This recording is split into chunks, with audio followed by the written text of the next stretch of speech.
Bonjour Thomas Leder, merci de m'accueillir dans tes bureaux à Lyon pour Swiss Green Solar. Donc Swiss Green Solar est une société spécialisée dans le photovoltaïque. Alors maintenant j'ai une question à te poser qui est une question que probablement beaucoup de personnes se posent, en tout cas beaucoup de personnes qui sont intéressées d'installer du photovoltaïque. C'est comment se passe un projet d'installation photovoltaïque chez Swiss Green Solar. Est-ce que tu peux me décrire tout ça? Bien sûr.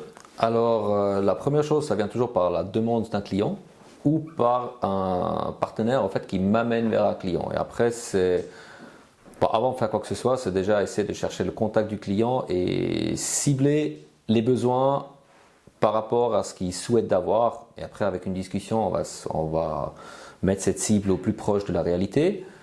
Une fois que cette discussion a eu lieu, je vais mettre tout ça en papier. Donc, je vais créer une offre. Je vais faire une petite pré-étude au bureau que je vais soumettre au client par mail normalement. Après, si le client il comprend ça, tant mieux. S'il ne le comprend pas, il est très bien en droit et ça se fait assez souvent de demander un deuxième rendez-vous. On fait une explication sur du concret. Après, si on trouve un accord entre ce qui était proposé et ce que le client attend, on va passer dans la phase projet. Donc, la partie offre elle est terminée.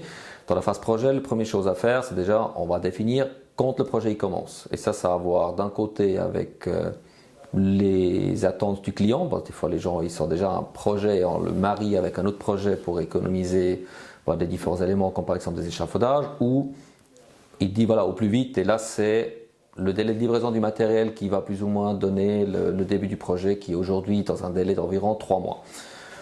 Une fois qu'on a défini ça, quand on arrive au jour de projet, donc c'est première chose, mise en place la sécurité pour la toiture. Donc très souvent c'est un échafaudage ou un accès en toiture sécurisé avec une barrière, donc selon les sous-bas.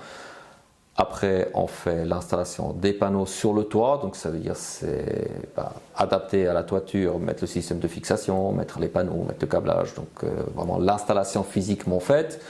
Faire la partie d'installation à l'intérieur aussi. Une fois l'installation est terminée, on passe à la partie mise en service avec le client. Première mise en service avec le client qui est précédée par un contrôle électrique, bien évidemment.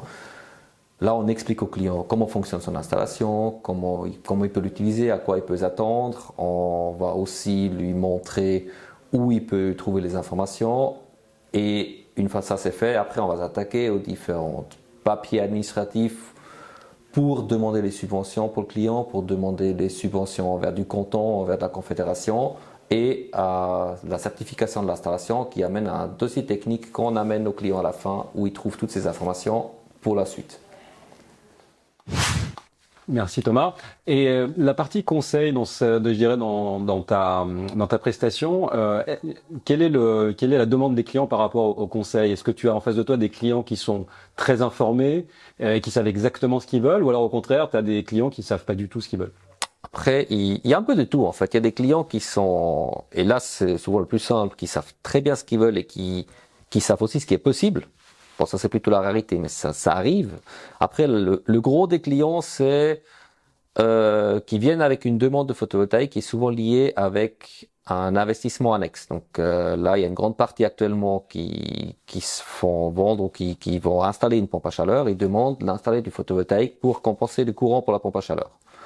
Et là, c'est déjà expliquer au client qu'est-ce que le solaire est capable de faire et qu'est-ce qui ne l'est pas en fonction de sa surface qui est à disposition pour installer les panneaux. Parce que des fois, on peut même dire au client, désolé, avec la surface que vous avez à disposition, avec la conception que vous avez à disposition, on peut malheureusement pas faire beaucoup de choses intéressantes, donc ça arrive aussi.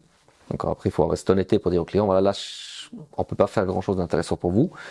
Et dans l'autre côté, c'est expliquer, voilà, vous avez une installation d'une certaine taille qui vous amène une certaine énergie, mais il faut aussi et surtout expliquer au client que la production d'énergie qu'il a, elle est souvent décalée avec la consommation d'électricité qu'il y a avec la pompe à chaleur. Donc on essaie directement d'enlever les illusions, genre j'ai une pompe à chaleur, je mets des panneaux, c'est gratos parce qu'il y a un qui alimente l'autre. Donc là on va vraiment, le conseil, ça consiste à expliquer la réalité que l'énergie produite, elle n'est pas à 100% pour la pompe à chaleur et qu'est-ce qu'elle est capable de faire.